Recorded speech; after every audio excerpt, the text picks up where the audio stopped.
Today, I'm gonna test 5 Lego cars on different surfaces. Oh gosh. From sticky syrup to slippery motor oil. It's drifting? No. To see how different driving mechanisms will affect the traction. So we're gonna be playing grip or slip with Lego vehicles. Starting, of course, with our control vehicle. This car just has some pretty simple wheels and a single motor on the back drive shaft to actually make it run. And we're gonna be testing each of these vehicles in 3 different challenges. The straight shot test, the incline test, and the brake test. So for our control vehicle, we're just gonna put it on a straight sheet of glass and see if it drives forward. No surprise there, it goes forward pretty easily. Now we can do the incline test. It actually has some pretty good grip. 10 out of 10 for the incline test as well. And now for the brake test, I have a little scale and we're gonna try and stop it right at 1 and see how long it takes to brake. Looks like that's about a 3, which isn't bad. I'd say for traction, our control vehicle gets a 10 out of 10. But we're gonna make several modifications to this to make it actually drive on different liquids, starting with the first substance, which is maple syrup. So for each of these liquids, we're gonna need to find the coefficient of friction. So for that, I built this, which is a Lego friction tester. And that's gonna pull this weighted block across our glass surface that's gonna be covered in our liquid. That way we can determine how much friction each liquid has. Now if we turn on this battery pack, that'll actually spin our winch, which is connected to a worm gear, and we can see how many ounces it takes. So it looks like around 1.2 ounces, 1 ounce, to pull this 10-ounce block. Now typically there would be a bit more complicated math involved with the normal force to actually calculate the coefficient. So since this is all kind of relative to the experiment and doesn't really matter, we're just gonna create a score called the friction score. So since we know this is a 10-ounce block and it takes 1 ounce of force to pull this across, the syrup is a 1 out of 10. So on the scale of friction, it's pretty low. So for our first vehicle to test on the syrup, I think what I'm gonna do is upgrade this, and I'm gonna add tank treads to give it hopefully a little bit more traction. Now I've decided to keep each of these frames relatively simple. All I'm really doing is locking together some of these Technic boxes, and then so we can attach wheels, I'm just gonna use a few of these pieces and extend them and then place them on the ends. Pretty straightforward. We'll add some of these little Technic bricks to the sides, that way we can integrate it into the Lego system a little bit better. And now to make it run, we need a motor so that it reaches the back 2 tires. Stick this guy in here and check it out. Now once we spin this guy, it spins both wheels the same direction. We just gotta connect our motor in here and this thing should be good to go. All right, so now we got our frame. For the actual tank part, we're gonna use some of these sprockets like this. Then we're gonna need to attach a bunch of tank treads together so that these things will actually spin.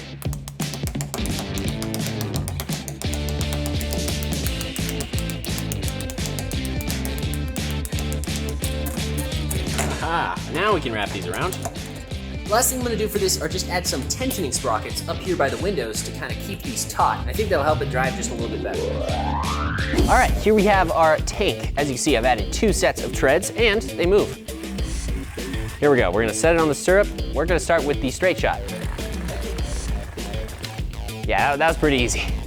You can see the syrup is just getting everywhere in the treads, but yeah, it's able to drive forward and backwards. 10 out of 10 on the straight shot, don't fall off. See, the nice thing is because this is all built of Lego, it's very customizable, and now we have a ramp. Let's see if it goes up. Okay, it's going up. It's almost getting stuck, but it is able to go up. The treads are giving it a lot more surface area, so I think it's able to stick more. All right, what if we increase the incline? Let's see here. And you can see the syrup dripping from the, from the treads. Here we go. This is a bit of a steeper angle, and it's just making it up to the top. Come on, you can do it. Nice. Wow, I'm really impressed with this so far, honestly. Let's see how much higher we can go. Come on, come on. No? Man, it's still going. No, it's dead. With the syrup, it's a little more slippery than it is sticky, which is strange. But I'd give the incline test probably an 8 out of 10. Now let's do the brake test going downhill. That actually wasn't too bad. Yeah, so I'd give that about a 3. It did slide quite a bit towards the end there. I'd say this vehicle grips. The next liquid we're gonna test is Elmer's glue. Oh, it's like sticking. I know it's glue. Let's see what we got here. Ooh, 9.3. Look at that, that is so cool. Looks like it stopped at 8.9, around 9 ounces. Wow. The friction score for Elmer's glue comes out to around 7.5 to 8. Super scientific, guys, I know. To get the car to go up glue, I'm thinking I want to add a locking differential system inside of it. Now it sounds really complicated, but it's actually quite simple. What we have now is essentially 2 wheels on a single axle, and that axle is being turned like this. So when one wheel turns, the other one turns as well. The cool thing about differentials is they were invented because cars that were going around turns had a problem. The outer wheel on the axle, this one, had to spin a lot further and turn a lot more than the inner wheel because of the extra distance. And that was causing wear on the tires, and that was just a problem. So they created this thing called a differential. First, you have your center gear right there, and that thing connects the 2 sides. And then you split your rear axle in half, and each side gets its own gear that'll connect to that center one.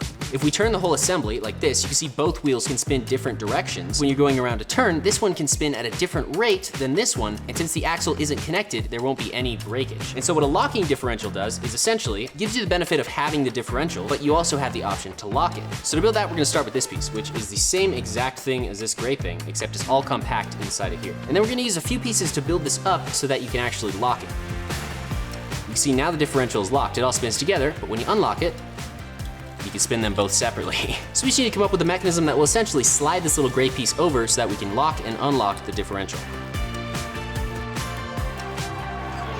If we snap this servo motor right there, and then if we add a few little gears and this little piece, which is actually meant to move this piece back and forth, we should be able to get this working.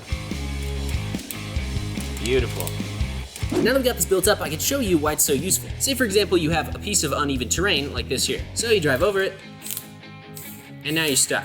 Notice here, all we have to do to fix this is just lock the differential, and now instead of 50% of the torque going to each of the wheels, 100% of torque is going to the one that's touching the ground, because the axle is locked. So now, we can push over. So there's without. As you can see, only one wheel turns because this one's stuck, and if we lock it, now we have a lot more torque over the wheel that's actually touching the ground, which is pretty cool. This is gonna hopefully go across the glue. We're gonna start with the straight shot. So let's lock the rear diff. There we go. Now if we move it, it's going across, but it's not driving straight. And that's where the differential's locked. So if we don't lock it, why does it drive straighter when we don't lock it? When we lock it, man, that's really interesting. It just totally skids across there. Honestly, this thing doesn't even drive straight, so I'm gonna give a straight shot a 2 out of 10. Let's see if we can go uphill with the incline test. It's already kind of sliding. Here we go. All right, so with no diff lock, it is making it up the hill, but the glue is building up. Look at the glue building up on the side of the tires, dude. That's really weird. All right, lock the diff, and still not great. That's with it locked, so they're both, oh, it is actually working. The front wheels are not turning at all, and it's not really happy. All right. Yeah, this is not making it up the slope very well. This glue is like more slippery than it is sticky, as you can tell. I'm not touching anything. I'd give the incline test a 3 out of 10. Let's see if it can actually break. Judging by this, I'd say no, but here we go.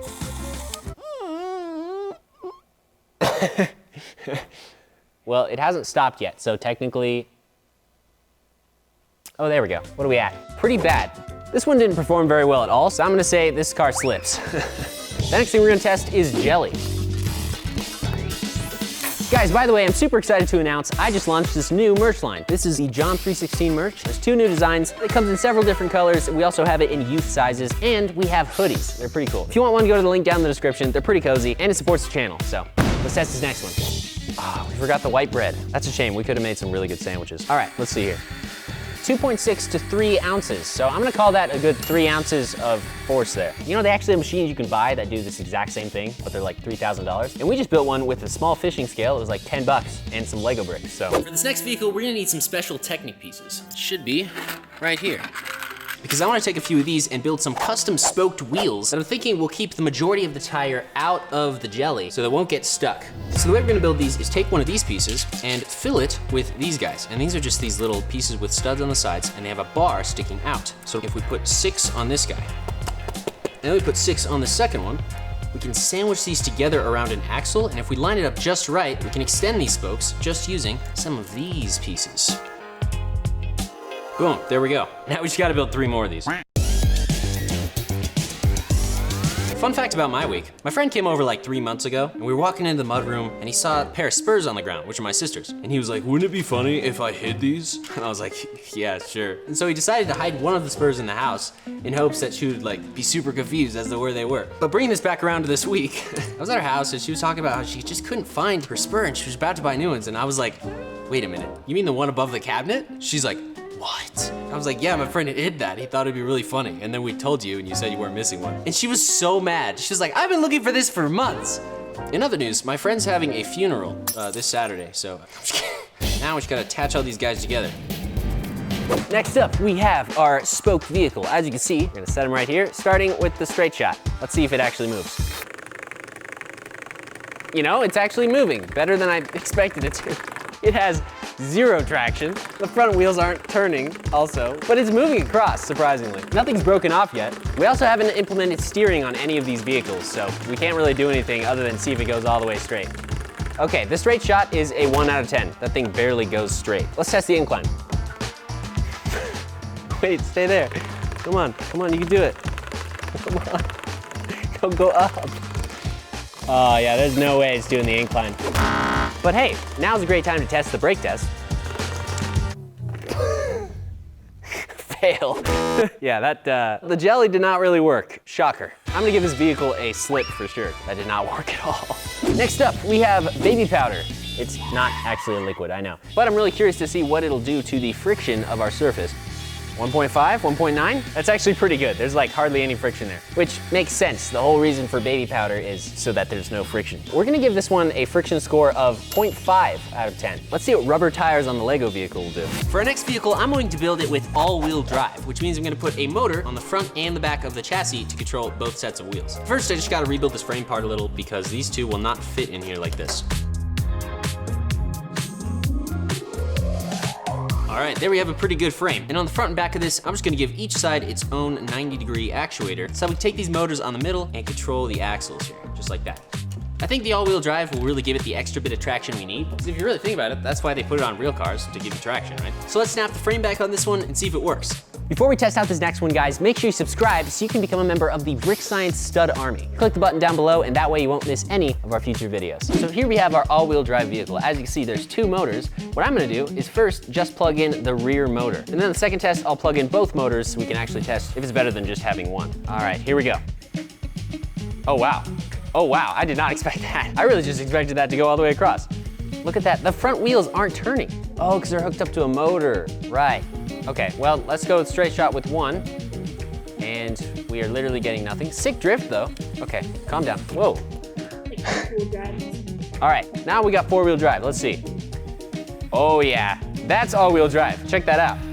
Shoot. With all-wheel drive, I would give this a 10 out of 10. Now let's do the incline test. We'll give it a little bit more. Let's start with this angle. Oh yeah, there we go. That's pretty good. All right, since it's making it up to the top, we're gonna try a little bit of a steeper angle. Oh, it's still going up. Okay, I'm just gonna keep raising it up. Here we go. Dang, this is grippy. Check that out. I'd say this is about a 40-degree angle.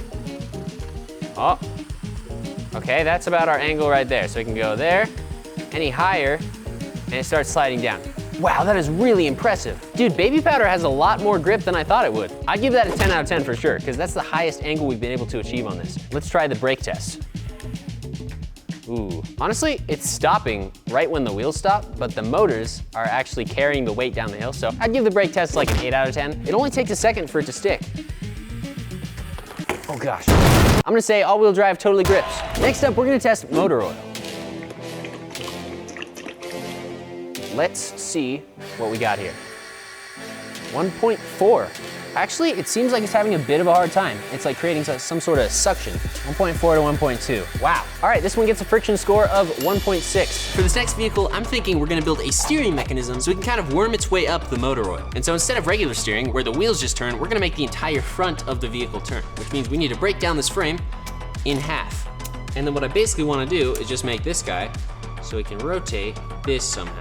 So if we add a few lift arms on the outside of this box piece, slide on a few bushings on each side, then we can put on this little blue piece. And this should allow us to run an axle through to actually lock this guy together. Now we just need an axle to run through that. Now when we turn this axle here, the front will actually steer. And since we're gonna need a lot of power, a lot of torque to actually steer this, I'm gonna use a worm gear. If we slide the axle on there, we can now drive the worm gear using a little motor like this. Boom, there we go. It's like a steering mechanism to me. Let's attach some wheels on the front of this, and then we'll add one more motor underneath to drive the wheels in the back. Here we have our steering vehicle. Now this is a very interesting vehicle. I had to break the frame in half so it would actually fit, but that actually looks really, really cool. Let's see if they can actually make it across the straight shot. See if we can go straight. Oh, that's kind of cool. Oh gosh, it's drifting. Can we do like a full turnaround here? No, no we can't. I love how the front tires on all these vehicles just do not even work. They just don't roll. I don't know what that's about. There we go, let's bring it back. Come on now. Whoa, calm down. All right, it made it across on the motor oil, which is surprising. So for this guy, I'd give the straight shot test a 7 out of 10. It did pretty good. Let's give the incline a try. I don't think this is gonna work at all. Come on, you can do it. I believe in you. Come on. What if we use the worm? Yeah, so that's not happening. The incline test gets a 0 out of 10. But now for the brake test. And go. Even if we drive backwards, it won't stop. Come on. I mean, what did we expect? We poured oil on a sheet of glass. This is literally like Mario Kart. It's definitely a slip. This thing's not grippy at all. Huge thanks for watching. Check out this video right here where I built Lego boats and tested them out in strange liquids. And check out this video right here because YouTube thinks you'll enjoy it. I'll talk to you in the next one.